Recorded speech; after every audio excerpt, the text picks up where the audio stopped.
Сәлеметсіңдер ме балалар? Бүгінгі сабағымыздың тақырыбы тиімді есептеу. Өрнектердің мәнін тап, олардың барлығын әртүрлі тәсілмен шығаруға бола ма? Біріншісі 15 қосылған 21 бөлінген 6. Біз жеке-жеке 6-ға бөле алмаймыз, өйткені 15 6-ға бөлінбейді, 21 де 6-ға бөлінбейді. Сондықтан екеуін бірден қосып аламыз.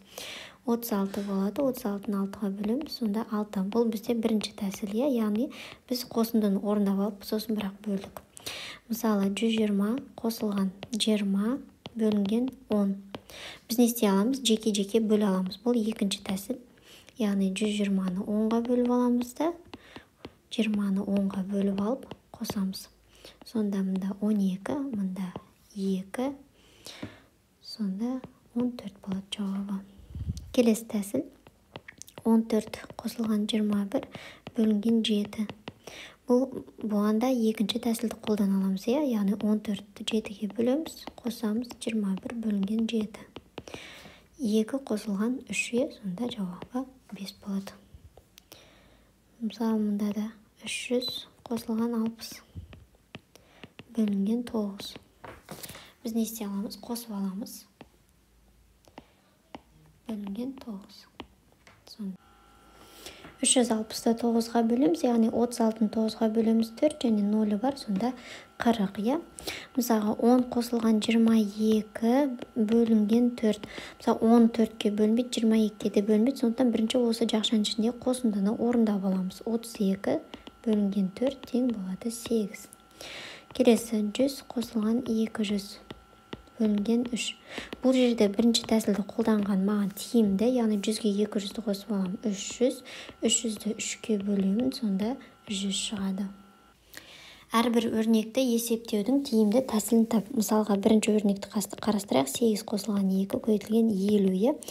Мағынан жеке-жеке көбейтіп отырғанша, жақшаның ішін орындап алып, мысалы 10 көбейтілген 50 деп көбейткен тиімді. Яғни тиімді деген ол тезірек деген сөз. Мысалы, келесі 4 көбейтілген 30 пен 20-ның айырмасы. Бұл жерде дәл солай жақшаның ішін бірінші орындап, содан кейін көбейтуді орындаған ыңғайлы. Сонда тезірек болады. Мысалы, мұнда 8 көбейтілген 2 көбейтілген 5.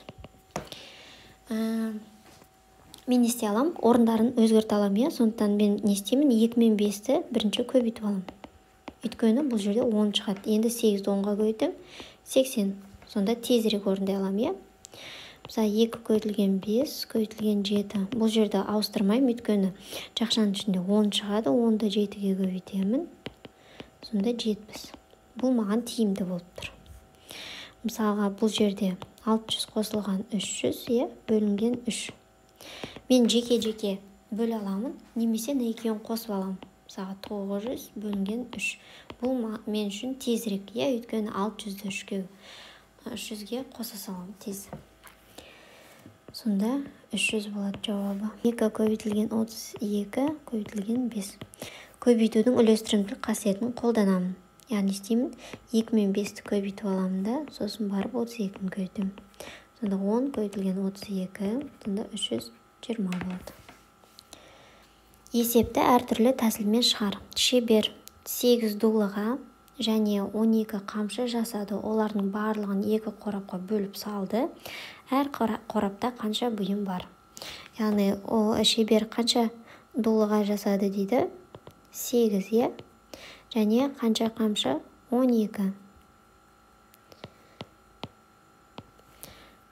Олардың барлығын 2 қорапқа бөлді. Сонда әр қорапта қанша бұйым бар? Соны тауып керек,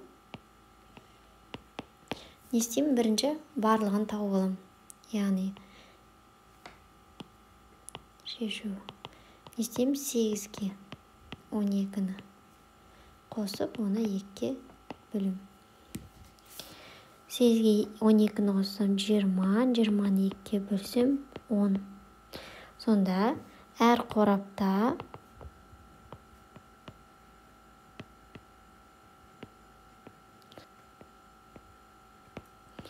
Бұл бірінші тәсіл. Екінші тәсіл 8-ді 2 қорапқа бөліп салам, яғни сонда 4. Содан кейін 12-ні 2 қорапқа бөліп салам. Содан кейін әрқайсысын қосқанда менде 10 бірім шығады. Бұл бізде екінші тәсіл. Көбейтудің қалай орындалғанын қарастыр, үлгі бойынша есепте. 6-ны 10-ға көбейтемін және одан 46-ны алып тастаймын. Яғни бұл деген жазу мына 46 мен 9-дың көбейтіндісін көрсетіп тұр. Яғни бірінші 10-ға көбейтіп алды. Яғни біз 46-ны 9-ға көбейту деген 46-ны өз-өзіне 9 рет қосу деген сөз. Ал бұл жерде біз не істедік? 46-ны өз-өзіне 10 рет қостық та бір 46-ны алып тастадық. Сонда бізде 46-ны өз-өзіне 9 рет көбейту шығып тұр. Енді қанша болады? 460 болады. 460-тан 46-ны азайтамыз. 4. Сонда 414 болады жауабы. Сонда 46 мен 9-дың көбейтіндісі 414 екен. Екіншісі мысалға 20 мен 19-дың көбейтіндісі. Біз не істей аламыз? 20-ны өз-өзіне 20 рет көбейтіп, бір 20-ны алып тастаймыз. Яғни 20-ны 20-ға көбейтсек 400. 400-ден 20-ны алып тастаймыз. Сонда 380. Сонда 20 мен 19-дың көбейтіндісі 380 екен.